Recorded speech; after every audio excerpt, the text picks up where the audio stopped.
బెంగళూరులోని రామేశ్వరం కెఫేలో బాంబు పేలుడు జరిగిన తరువాత ప్రస్తుతం అంతా ఇక్కడ సాధారణ పరిస్థితులు నెలకొన్నాయి. ఈ నెల 1వ తారీఖున మధ్యాహ్నం 2:56 సమయంలో బాంబు పేలుడు జరిగింది. ఆ తర్వాత కొన్ని రోజుల పాటు కూడా రామేశ్వరం కెఫేను పూర్తిగా కూడా భద్రతా సిబ్బంది ఆధీనంలో తీసుకొని దీన్ని పూర్తిగా కూడా కార్యకలాపాలను నిర్బంధించిన పరిస్థితి ఉంది. అయితే తాజాగా కూడా ఈ రామేశ్వరం కెఫేలో తిరిగి మొత్తం కూడా కార్యకలాపాలన్నీ ప్రారంభమయ్యాయి. ప్రస్తుతం ఈ హోటల్ అంతా కూడా తెరుచుకోవడంతో ప్రజలందరూ కూడా వచ్చి ఇక్కడ ఆహార పదార్థాలు తీసుకుంటున్న పరిస్థితి ఉంది. అయితే బాంబు పేలుడు జరిగిన తర్వాత రామేశ్వరం కెఫే మొత్తం కూడా భద్రతా సిబ్బంది ప్రత్యేకంగా రామేశ్వరం కెఫే ఏర్పాటు చేసుకున్న భద్రతా సిబ్బంది పూర్తి స్థాయిలో అయితే కూడా తనిఖీలు చేసి వచ్చిన వారిని లోపలికి అనుమతిస్తున్న పరిస్థితి ఉంది. మనం ఒకసారి చూడొచ్చు, రామేశ్వరం కెఫే ముందు మెటల్ డిటెక్టర్లు ప్రత్యేకంగా సెక్యూరిటీ సిబ్బంది అంతా కూడా ఇక్కడ పూర్తి స్థాయిలో కూడా చెక్ చేసి లోపలికి అనుమతిస్తున్నారు.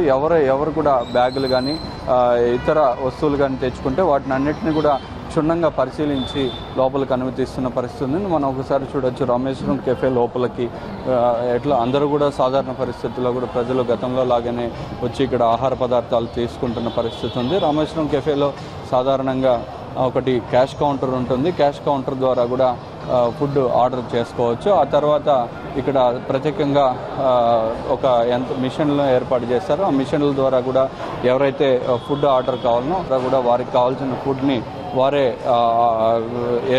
సెలెక్ట్ చేసుకొని ఆర్డర్ చేసుకోవచ్చు. ఈ ఆర్డర్ తీసుకున్న వాళ్ళందరూ కూడా లోపలికి వెళ్ళి కిచెన్లో ఇస్తే వారికి కావాల్సిన ఫుడ్ ఇస్తారు. ఇదే విధంగా కూడా ఎవరైతే బాంబు అమర్చారో ఆ వ్యక్తి రామేశ్వరం కెఫేకి పక్కనే ఉన్న బస్ స్టాప్లో దిగి అక్కడి నుంచి కూడా ఇక్కడికి వచ్చి అతను ఎలాంటి ఆన్లైన్ ట్రాన్సాక్షన్ కూడా చేయలేదు. మనం ఒకసారి చూడొచ్చు, ఈ క్యాష్ కౌంటర్ వద్దకు నేరుగా వెళ్ళాడు. ఆ క్యాష్ కౌంటర్ వద్ద క్యాష్ ఇచ్చి మాత్రమే క్యాష్ కౌంటర్ దగ్గర రవ్వ ఇడ్లీ తీసుకున్నాడు. రవ్వ ఇడ్లీ తీసుకున్న తర్వాత అక్కడి నుంచి కూడా ఇక్కడ కిచెన్ వద్దకు వచ్చాడు. ఇక్కడ ఆన్లైన్ ట్రాన్సాక్షన్ ద్వారా కూడా ఆన్లైన్లో క్యాష్ యూపీఐ ద్వారా కానీ ఇతర ఆన్లైన్ ట్రాన్సాక్షన్ ద్వారా కూడా ఇక్కడ ఫుడ్ ఆర్డర్ చేసుకునే పరిస్థితి ఉంటుంది. అయితే నేరుగా కూడా అతను క్యాష్ కౌంటర్ వద్దకు వెళ్ళి క్యాష్ పే చేసి ఎలాంటి ఆధారాలు లభించకూడదనే ఉద్దేశంతో క్యాష్ ఇచ్చి రవ్వ ఇడ్లీ ఆర్డర్ చేస్తాడు. అక్కడి నుంచి కూడా ఇక్కడికి వచ్చి కిచెన్ వద్ద ఆర్డర్ తీసుకున్నాడు. ఇక్కడే అతను ఆహారం తిన్న తర్వాత కూడా నేరుగా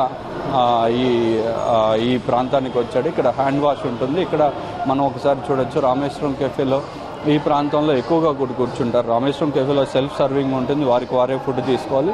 చిన్న టేబుల్స్ ఉంటాయి, నిల్చొని తినాలి. అయితే ఈ ఏరియాలో ఐటీ ఉద్యోగులంతా కూడా ఎక్కువగా కూడా ఫుడ్ తినేందుకు వస్తుంటారు. వస్తున్న సమయంలో వారందరూ కూడా ఇప్పుడు మనం చూస్తున్న విజువల్స్లో చూస్తున్నాం, ఈ ప్రాంతంలోనే ఇక్కడే ఎక్కువగా కూర్చొని అందరూ సరదాగా వారి ఆహార పదార్థాలు తినే పరిస్థితి ఉంటుంది. సో ఈ నేపథ్యంలోనే ఇక్కడ బాంబు అమరిస్తే ఎక్కువ నష్టం ఉంటుందనే ఉద్దేశంతో కూడా అతను ఇక్కడ ఏదైతే మనం చూస్తున్నామో ఈ డస్ట్బిన్ ఉంది, ఈ డస్ట్బిన్ చెట్టు ఉంది, పక్కనే హ్యాండ్ వాష్ చేసుకునే హ్యాండ్ వాష్ కూడా ఉంది. సో ఈ ప్రాంతానికి వచ్చి అతను హ్యాండ్ వాష్ చేసుకునే సమయంలో ఇక్కడ ఈ డస్ట్బిన్ వద్దనే ఎగ్జాక్ట్లీ ఈ ప్రాంతంలోనే కూడా అతను బాంబు ఉన్న బ్యాగ్ను వదిలి వెళ్ళిపోయాడు.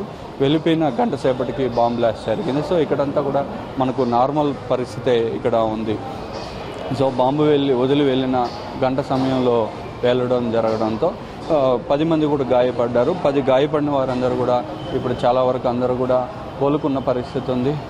కొందరికి ఇద్దరికి మాత్రం ఇంకా చికిత్స కొనసాగుతున్న పరిస్థితి ఉంది. అయితే రామేశ్వరం కెఫేలో ప్రస్తుతం అయితే అంతా కూడా సాధారణ పరిస్థితి ఉంది. మరోవైపు ఎన్ఐఏ ఈ కేసును టేకప్ చేసి పూర్తి స్థాయిలో ఇన్వెస్టిగేషన్ చేస్తుంది. ఇక్కడ నుంచి ఇక్కడ ఉన్న సీసీ కెమెరా ఆధారాలు తీసుకుని మొత్తం కూడా అతను ఏ వైపుకు వెళ్ళాడు అనే వివరాలను సేకరిస్తున్న పరిస్థితి ఉంది.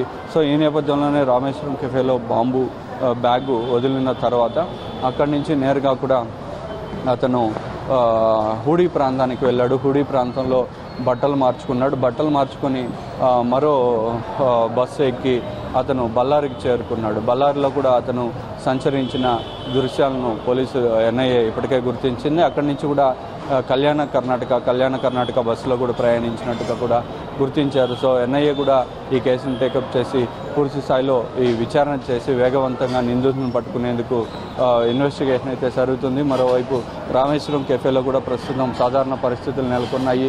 ఇక్కడంతా కూడా యథావిధిగా గతంలో మాదిరిగానే ఇక్కడ కార్యకలాపాలు జరుగుతున్నాయి. అయితే రామేశ్వరం కెఫే అన్ని బ్రాంచుల్లో, బెంగళూరులో 15 బ్రాంచులు ఉన్నాయి. అన్ని బ్రాంచుల్లో కూడా మొత్తం కూడా పూర్తి స్థాయిలో ఈ మెటల్ డిటెక్టర్లను ఏర్పాటు చేసి పూర్తి స్థాయిలో తనిఖీ చేసిన తర్వాతనే లోపలికి అనుమతిస్తున్నారు.